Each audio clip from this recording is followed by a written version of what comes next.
Viewers like you make this program possible. Support your local PBS station.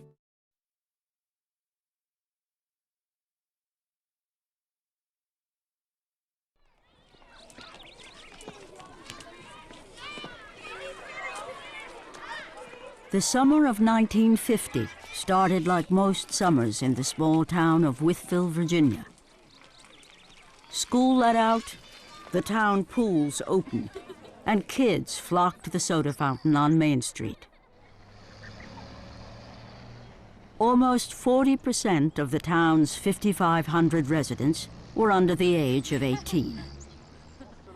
Wytheville was more or less a lazy type, laid-back town. Everyone knew everyone. It got really hot in the summertime, and we would go swimming. We were happy-go-lucky kids.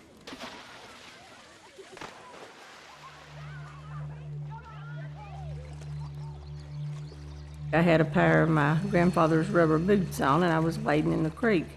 And when I went to get out, I felt like something pulled in my leg. I went home and hadn't been home too long till I started running a temperature and was real nauseous and just kept going higher and higher. I was outside playing. I just didn't feel right.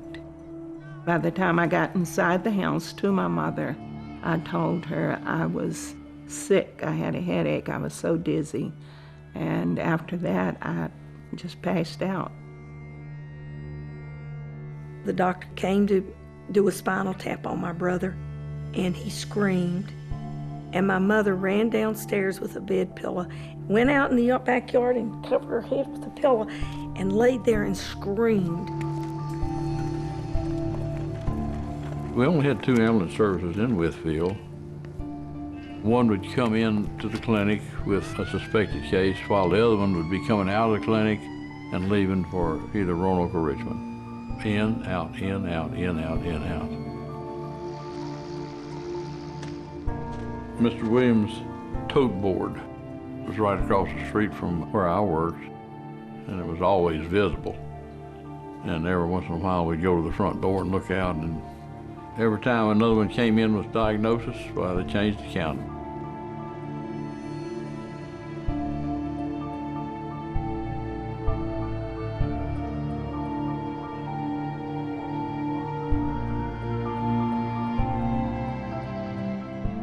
Daddy and Mama took everything Sonny owned. All of his clothes, his bed, his chest of drawers, and he had a fabulous comic book collection.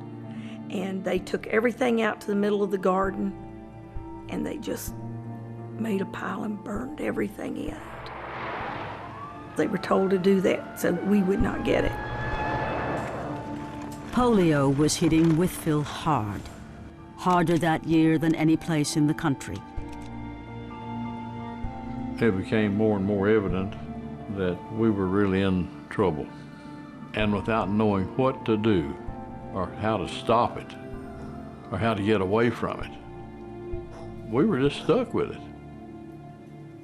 You just couldn't pick up everybody and leave, and you couldn't set the whole town on fire. So it was almost, not hopeless, but it was getting pretty close that way.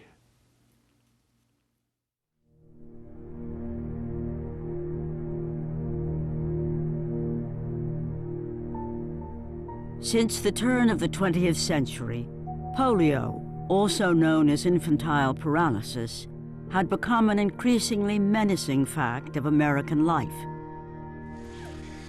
Highly contagious, the polio virus tended to strike during the summer. It was very reliable. Come June, July, you began to see cases of polio, and they continued on through September. The symptoms ranged from a mild headache and nausea to muscle weakness, paralysis, or death. One never knew how it would go. Would it pass through the body and the person would get up out of bed a few days later just fine? Would there be one leg damaged? Would both arms? the paralytic effects would last for life.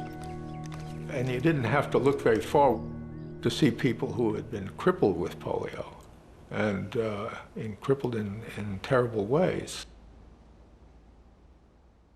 In 1921, the disease struck an especially prominent citizen, just as his political star was on the rise. Polio usually targeted children, but Franklin Delano Roosevelt was 39. After contracting a sudden fever and chills, he lost the use of both his legs. FDR was an enormous landmark in the whole history of polio. The fact that he came down with polio changed the course of the disease in this country. Roosevelt worked to restore both his body and his career. He bought a remote Georgia resort whose spring-fed baths were reputed to have healing powers, and turned it into the Georgia Warm Springs Foundation, committed to rehabilitating polio patients from around the country. In 1928, a still paralyzed but vital FDR fought his way back onto the national political stage. To keep the fight against polio alive, Roosevelt turned to his law partner, Basil O'Connor, a man who knew little about polio, but a great deal about power and persuasion. "I was never a public do-gooder," O'Connor declared, and had no aspirations of that kind. Short-tempered and relentless, he was a working-class Irishman who had to dig and fight for everything he had achieved. Basil O'Connor has no interest in being the head of the Warm Springs Foundation, but he is so loyal to Franklin Roosevelt, and he really believes the only way to ensure FDR's political career is to take over this institution that is so close to FDR's heart. With Roosevelt now in the White House, O'Connor worked tirelessly to keep the organization afloat. America was experiencing the worst economic depression in its history. Charity's traditional source of funding, donations from the rich, had completely dried up. Worse still, the number of cases of polio continued to rise. What made polio so questionable, what made it so hard for people to get a grip on, was that at the very time America was becoming a cleaner, more antiseptic society, the polio rates were going up dramatically. In time, scientists would unlock some of polio's mysteries. They would learn the virus entered the body through the mouth, that it passed from person to person through contaminated water, food, or physical contact. They would come to understand that modern sanitation actually helped explain the prevalence of the disease. Infants in clean environments were less likely to be exposed to the virus and develop lifelong immunity. Before improvements in sanitation, all children were born with antibodies against polio. When we had improved sanitation, children started to become exposed to polio later and later in life, at a time when those antibodies they had received from their mother had already disappeared, and that's why you saw an emergence of the disease. In 1938, O'Connor didn't know much about the science of polio.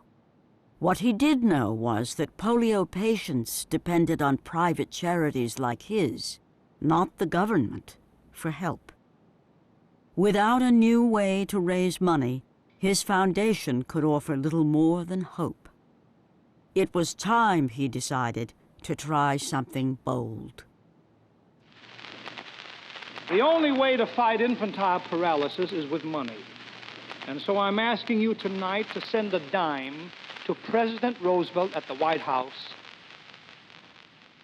Enlisting celebrities to the cause, O'Connor made an unprecedented appeal to the American public.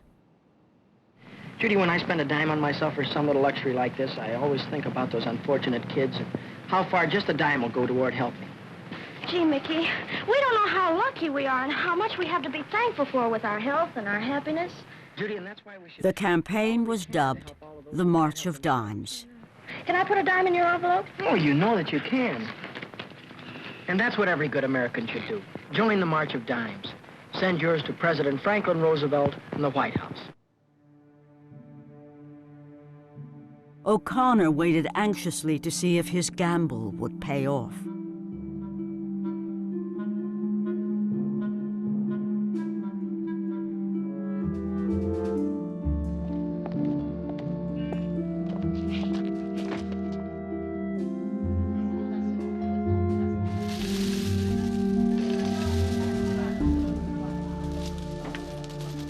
The March of Dimes campaign exceeded all expectations, raising $1.8 million, a staggering sum.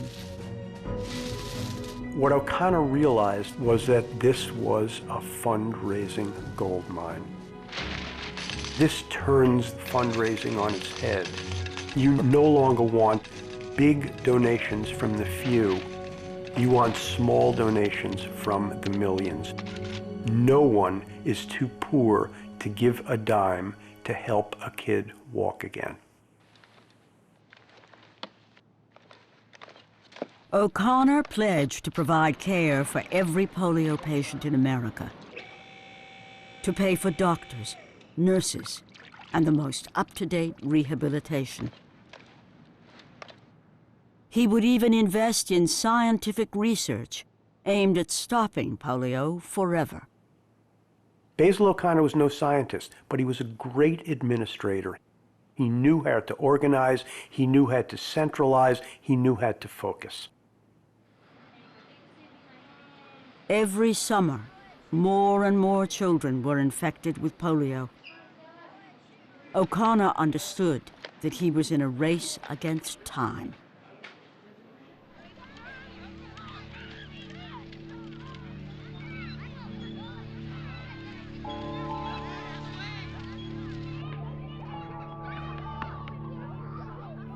I was very active and outgoing and grew up in a time and a place when kids had lots of independence and minimal supervision. Just a few inflexible rules, like be home for dinner. I was 13 and I was just starting to lean out and get kind of fast on the tennis court, and I was pretty happy with the way things were going. Larry Becker grew up in Hastings, Nebraska. He was a Boy Scout, delivered newspapers, and played trumpet in the school band. My legs gave out as I was pedaling my ice cream cart home for lunch.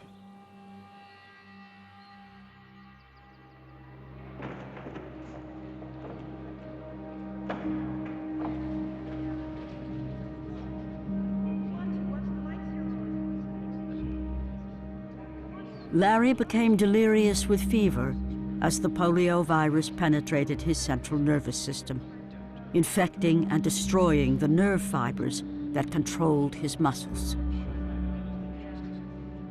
It's like every muscle in your body is extremely sore. It's very sensitive to the touch and just aches.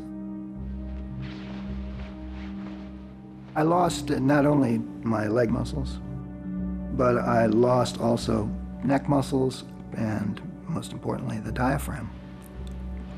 I began to have trouble breathing. And I remember the last straw for me was when I lost the use of my biceps.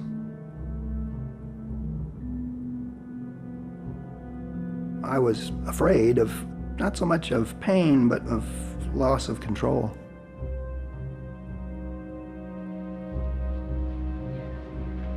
My parents were in and out of the room. They were being given very bad news. There wasn't much hope that I was going to survive.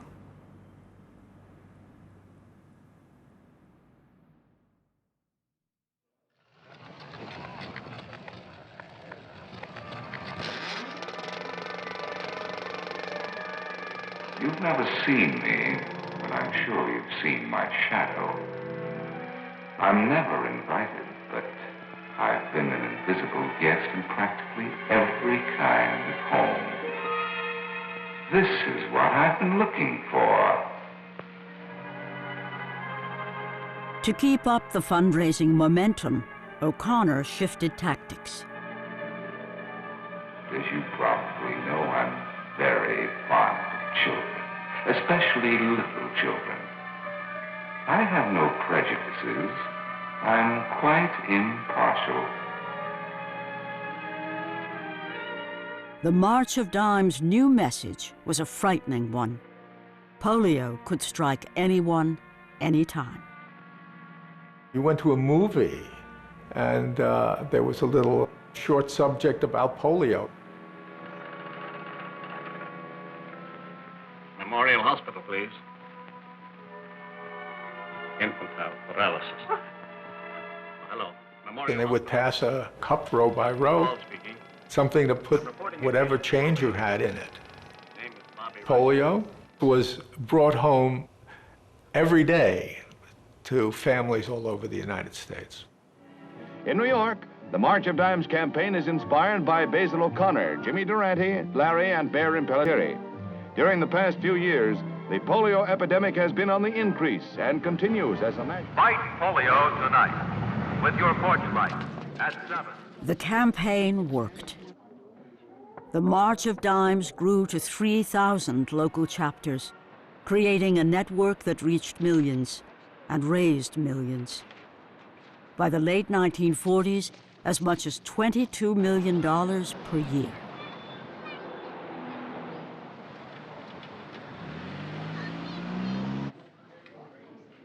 But O'Connor's campaign told only part of the story. While polio could be devastating, the chances of contracting an acute case were quite small. Of being paralyzed, smaller still. Of dying from polio, extremely remote. Many more Americans died from car accidents or tuberculosis.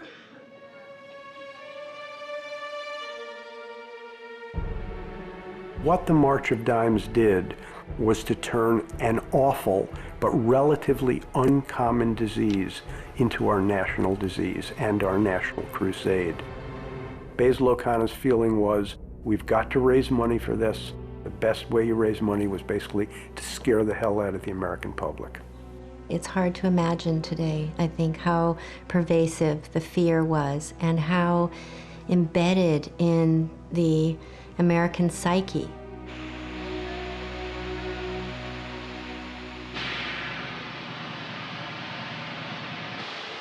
The fear overwhelmed common sense. Every summer, in Wytheville and hundreds of towns across the country, people took extraordinary measures to avoid polio. They even sprayed the pesticide DDT, despite the fact scientists had proved flies did not spread the virus.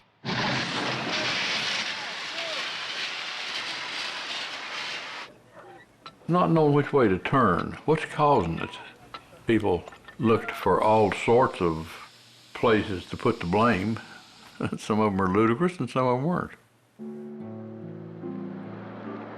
Daddy said people just rolled up their car windows and put bandanas around their faces and zoomed through our town. We didn't go on Main Street. We didn't go anywhere near town during the polio epidemic.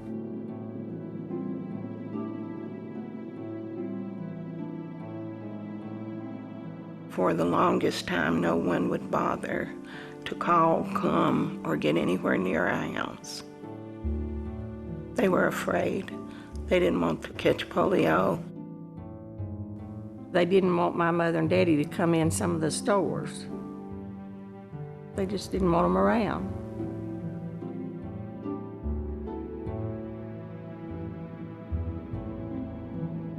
People did as little as possible, isolated themselves, and just prayed they wouldn't get it.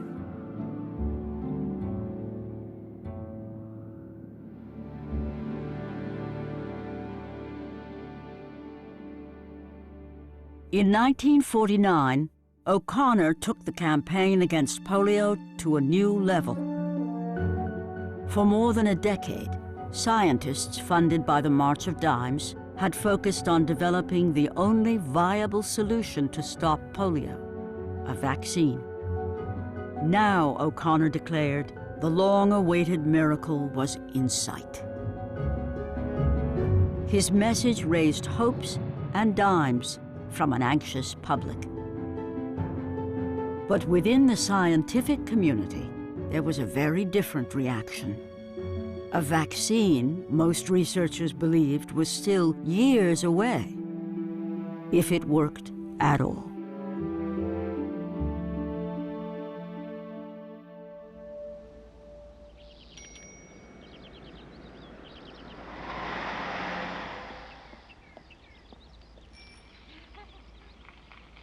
We lived in this little housing development in Phoenix. It was young families everywhere, and the population was just booming. Couples, just like my family, father back from the war, mother had had a career and let it go to have children. I was 4 years old, my brother was 6, my parents were 28. Life was pretty simple, pretty happy. And then one day, my mother came down with a backache. And the doctor examined her, and my father remembers the doctor saying, "I think she has polio, but don't worry, it doesn't look like a serious case, but we have to put her in the contagious ward where she'll be isolated." And things only got much, much worse from there. She survived that night, but she was paralyzed from the neck down. I have no memory of her going away. She disappeared overnight. We went to bed one night and our mother was in the next room. We woke up the next morning and she was gone.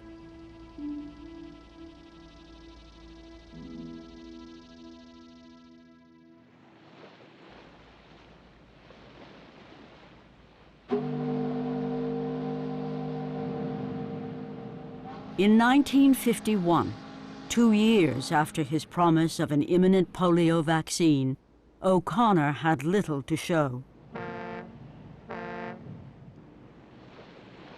Then, in September, traveling home from a conference in Europe, he met a scientist as driven and impatient as O'Connor himself.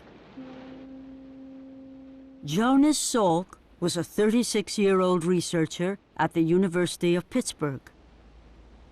He was somebody who had great confidence in himself.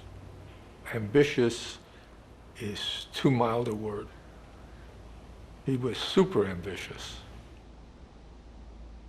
He was very aggressive on what he was doing. When I first met him, he looked very intense, and he remained that way. I mean, never changed. Real intensive personality. O'Connor and Salk hit it off right away.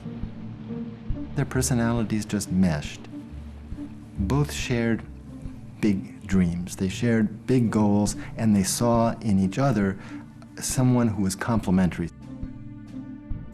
Salk's big goals included plans for an unorthodox polio vaccine. Up until now, leading-edge polio researchers had focused on making a vaccine from a live virus, like the vaccines for yellow fever and smallpox, a complex and time-consuming process. Live virus vaccines were the gold standard of virus vaccine. The whole scientific community of experts said that the only vaccine that would work for polio would be a live vaccine. Jonas Salk disagreed. His experience developing a flu vaccine told him that a killed virus vaccine was both possible and faster to produce. Salk had been trained to believe with influenza and other viruses that if you took the virus and you killed it and injected it into someone's arm, you could trick the body's immune system into believing that an invader had come and the body would produce strong and lasting antibody protection. Proponents of the live virus vaccine dismissed Salk's ideas as ill-conceived scientific heresy. Most notably, Albert Sabin. Dr. Sabin had already established a reputation as a sound and imaginative, innovative investigator. He was a little bit bombastic. He was a little bit intolerant of other people's ideas. He was always convinced that his own were correct. And most of the time he was right. Albert Sabin had been working for a number of years on his live virus vaccine. Sabin believed that his vaccine was the perfect polio vaccine. He also knew that it would take longer to develop, and the constant conflict he had with Basil O'Connor was over time. I need the time to perfect my vaccine. Basil O'Connor wanted everything done now. Albert Sabin simply believed that science went by its own clock, and that the March of Dimes should wait until his vaccine was ready. Salk was a mere kitchen chemist, Sabin would say, whose hasty work posed a lurking danger to human health. But Basil O'Connor didn't listen. Salk's lab would become a leading recipient of March of Dimes support. What made Basil O'Connor so strong about Jonas Salk was that O'Connor finally believed he had met a scientist who understood that kids were dying every day and that speed was important. Jonas was swimming against the current. He was a young whippersnapper who came out of nowhere and suddenly is taking on this responsibility, and not only that, but getting the support of Basil O'Connor, because Jonas convinced Basil O'Connor that we were going to do it.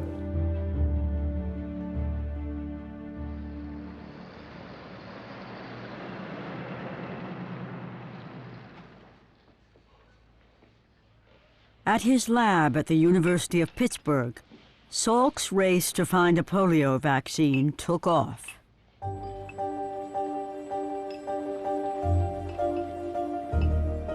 Dr. Salk's laboratory was like a factory in that he had a large number of people.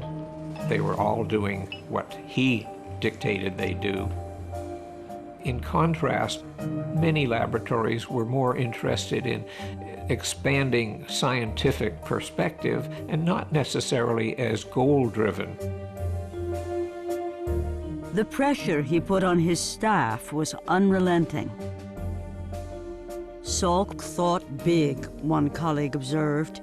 He wanted to leap, not crawl. This was a heavily financed, expensive project. We used thousands of monkeys. We had resources beyond those that any of the other researchers had. He almost immediately could see that his killed virus vaccine, at least in animals, was very, very successful. His tests with monkeys were extraordinary. They had high antibody levels. None of them seemed to get polio. He knew he was on the track of something very important. With the success of his trials on monkeys, Salk pressed for the next necessary but risky step, to test his vaccine in humans. O'Connor eagerly agreed. But Sabin issued a warning. Salk was moving too quickly. His plan posed a serious threat to innocent lives. O'Connor ignored Sabin's objections. Salk's human trials would proceed as planned.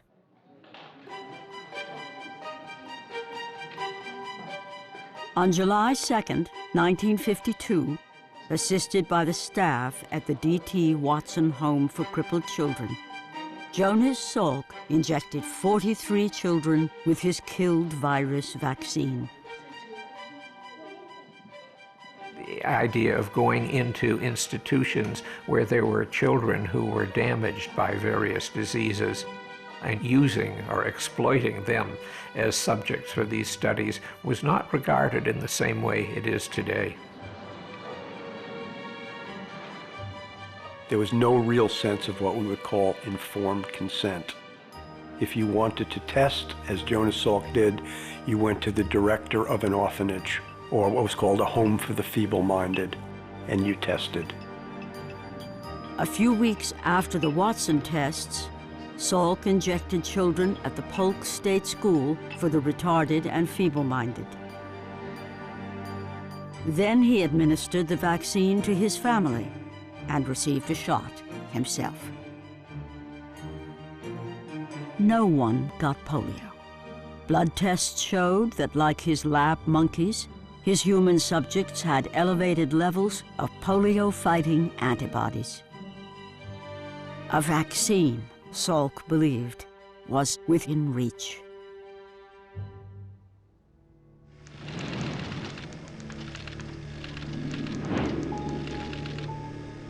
"1952 saw the outbreak of America's worst polio epidemic. More and more older children and adults were contracting the disease. The older you were, the greater the risk of paralysis or death.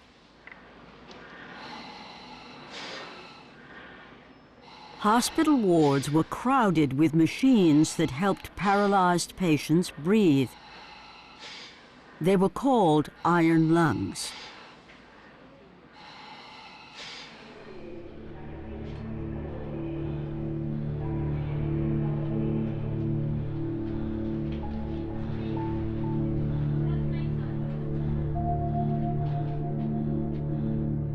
My father came in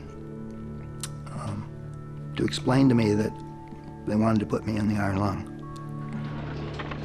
And simultaneously, one was moved into my room. It's a huge piece of equipment and looked scary, and I didn't know what it meant.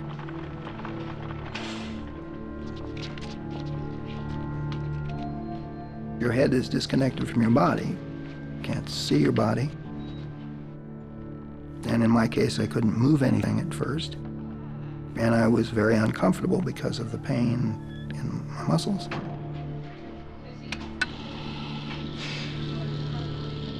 You have to get used to the fact that you don't control your respiration rate.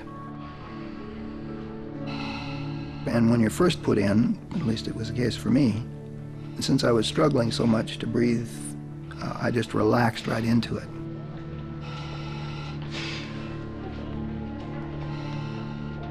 The development of the iron lung was a great scientific advancement in medical care. It saved plenty of lives, certainly saved my mother's life, but it also was its own terrible existence. My mother was flat on her back, being breathed by a machine, tended by people through little portholes on the side of the machine, seeing nothing of the world except what she could see through a mirror above her face.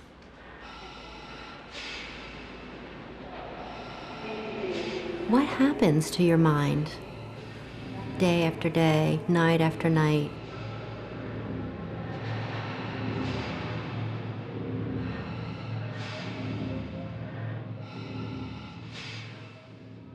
For most, the iron lung was a temporary measure to help them survive during the most acute phase of the disease. For others, it was permanent. Hello there. This is a wonderful day for me. 5 minutes out of my iron lung, 5 minutes out of my little prison, my kind and friendly prison. The first time I got out of the iron lung, I saw the doctor cry because of the difficulties I was having on the bed. That was a shock, and that soon turned into a kind of self-disgust, I think, or shame, which I didn't articulate, but I just wanted to hide. I was 13 years old. I thought I was immortal. I don't ever remember being afraid that I would die. I was afraid I wouldn't get better. Surveys showed that, apart from the atomic bomb, Americans' greatest fear was polio.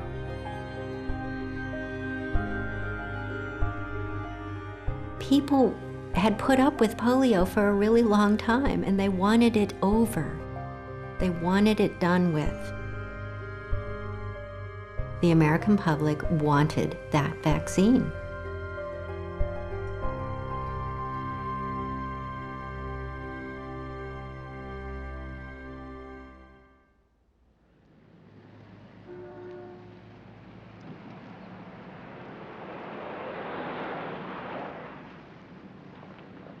On November 16, 1953, Basil O'Connor made a stunning announcement. The March of Dimes would finance, plan, and coordinate an unprecedented human experiment, testing Salk's vaccine on hundreds of thousands of school children. Reaction from within the scientific community was scathing. Injecting Salk's vaccine, Albert Sabin warned, might cause polio, not prevent it. Sabin was very aggressive, and he could be very abrasive. He was trying everything to postpone the field trial, to downgrade the Salk vaccine. He said, this vaccine isn't ready to be tested. We should wait 5 more years. We should wait 10 more years. O'Connor refused to wait. With another polio season looming, he would let nothing stop the trials. This is one of the most important projects in medical history, he wrote to parents across the country. We feel sure you'll want your child to take part. As a parent today, it's unimaginable that I would be one of those people pushing my child to the front of the line saying, you know, put the polio vaccine in my child first and let's see if it works. You are asking the parents of America to line up their kids for a vaccine that no one is sure how well it works and no one is certain that it is perfectly safe. It has really not been tested that much on humans. This is an enormous leap of faith.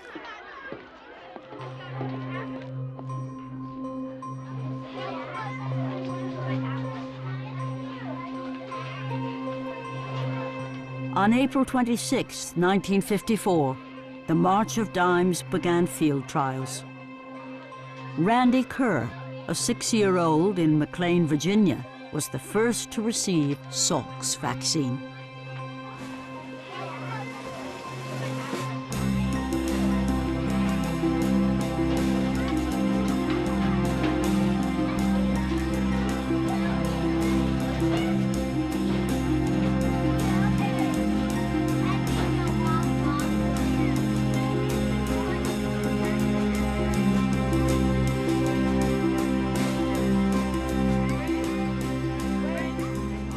By June, nearly 2 million children had taken part.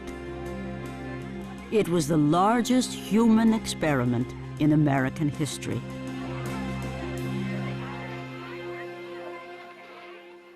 Parents would have to wait for nearly a year to learn the results.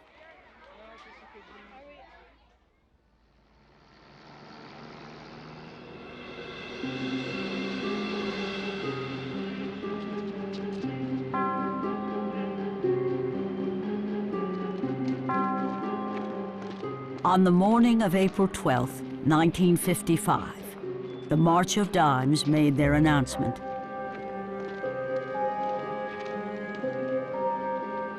There was a build-up to the report on the field trial. Everybody was interested. Everybody was waiting. Does it work? Does it work? There was no bigger story at that time. It was held in secrecy like no state secret ever could be. This news was awaited around the world.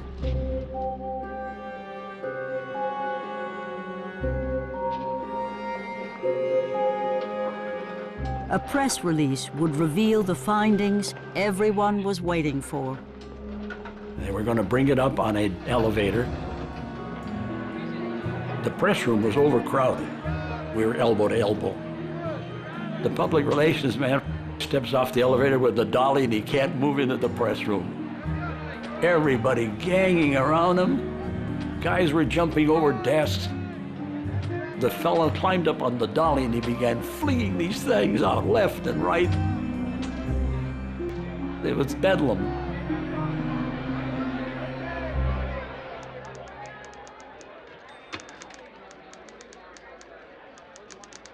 CBS News presents a special report. The Salk polio vaccine is a success. The vaccine works.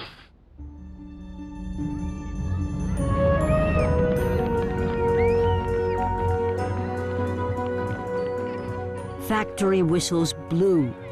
School children cheered. Parents wept.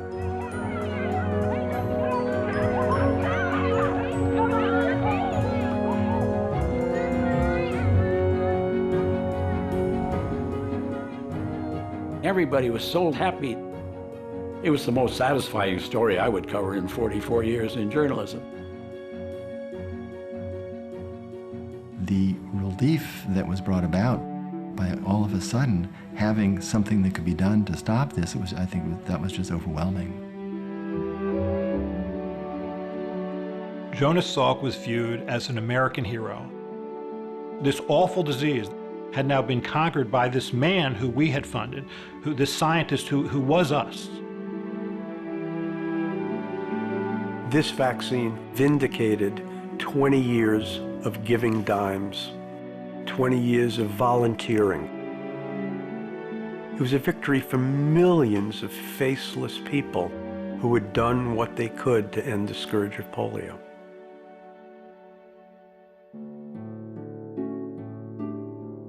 "5 years before, the disease had raged through Wytheville. Now, the community, like thousands of others across the country, would finally receive the vaccine.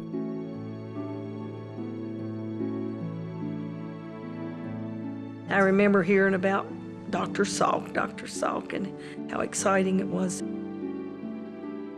That man saved the world from polio.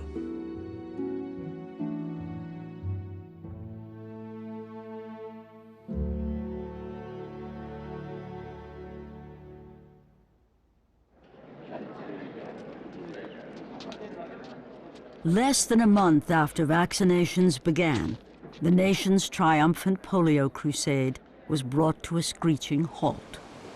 As Surgeon General of the Public Health Service, I recommended the day before yesterday that vaccination programs against poliomyelitis be temporarily postponed. Thousands of children vaccinated with the new Salk vaccine had become sick. Hundreds would be permanently paralyzed. A handful would even die. We have gone from this amazing situation of euphoria, a disease on the run, to the vaccine itself producing additional cases of polio. All polio vaccine is taken off the market until the government can pinpoint exactly what has gone wrong. Investigators soon learned that all the sick children had been injected with a bad batch of vaccine made in Berkeley, California. After a hasty and poorly staffed government screening process, the vaccine had been deemed safe. In fact, it had contained virulent live polio virus. Cutter Laboratories wasn't alone. All the pharmaceutical companies were having difficulties mass-producing Salk's formula.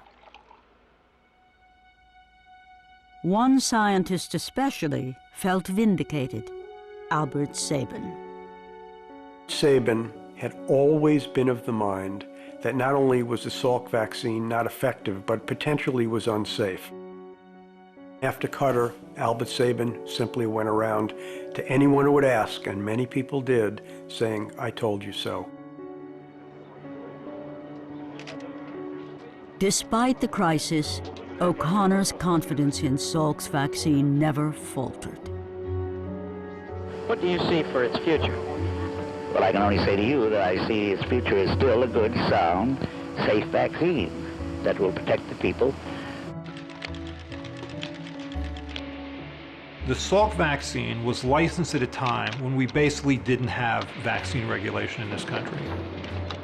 The government learned that having 10 people oversee vaccines, and frankly doing it on a part-time basis, was not good enough. The Cutter incident was a painful lesson about the fact that we needed much better oversight. In the wake of the tragedy, manufacturing standards would be tightened and government regulation increased. But only 8 days after the Surgeon General announced a halt, the nation's polio vaccination program resumed. Americans continued to vaccinate their children. They had waited years for the polio vaccine. They were not about to wait any longer.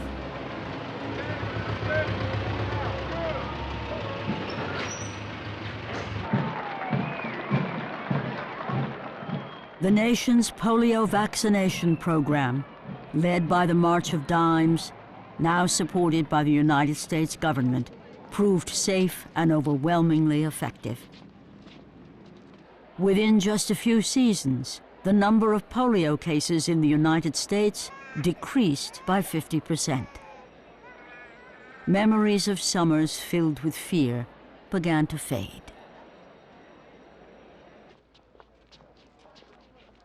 By 1962, Albert Sabin's live virus vaccine was finally ready. An oral vaccine, it was easier to administer and cheaper to produce than Salk's. The years to come would see the scientific efforts of both Salk and Sabin pay off dramatically. Polio, once one of America's most feared diseases, became largely a thing of the past. Nobody cared about polio anymore. It was over.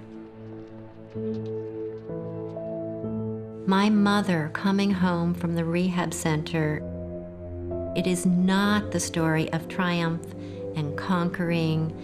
It is the story of defeat.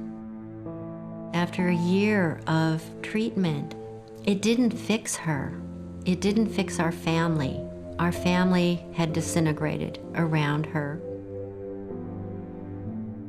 When Catherine Black was 6 years old, her mother died.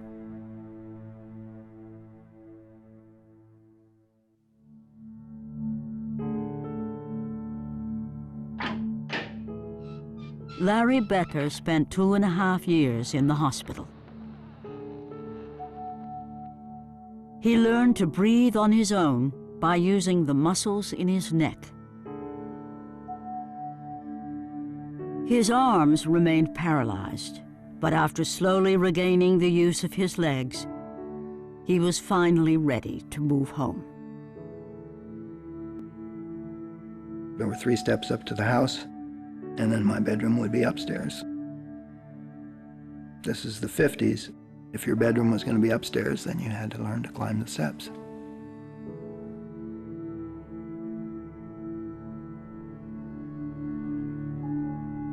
When I graduated from college and when I got my PhD, local newspapers published a picture of me writing with my feet. I don't know what the headline is exactly. I always think of it as polio boy makes good, you know, that kind of. And I thought, whoa, this is going to follow me for the rest of my life. So, but, you know, here I am whining. It's no big deal.